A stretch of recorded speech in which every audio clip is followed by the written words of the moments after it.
بسم اللہ الرحمن الرحیم۔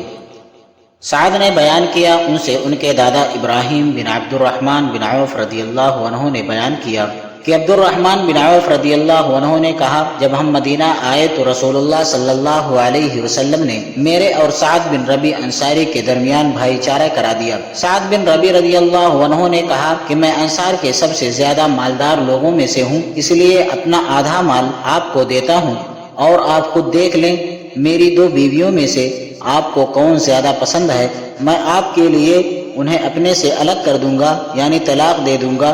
جب ان کی عدت پوری ہو جائے تو آپ ان سے نکاح کر لیں۔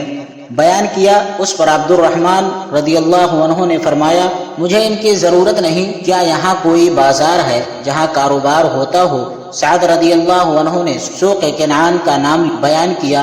جب صبح ہوئی تو عبد الرحمن رضی اللہ عنہ پنیر اور گھی لائے۔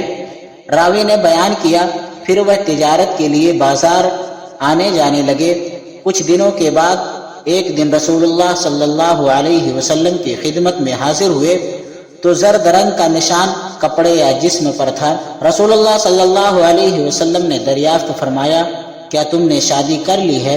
انہوں نے کہا، ہاں۔ آپ صلی اللہ علیہ وسلم نے دریافت فرمایا، کس سے؟ بولے کہ ایک انصاری خاتون سے۔ دریافت فرمایا، اور مہر کتنا دیا ہے؟ عرض کیا، 1 گٹھلی برابر سونا دیا ہے، یا یہ کہا کہ سونے کی 1 گٹھلی دی ہے۔ پھر نبی صلی اللہ علیہ وسلم نے فرمایا، اچھا تو ولیمہ کر، خواہ 1 بکری ہی کا ہو۔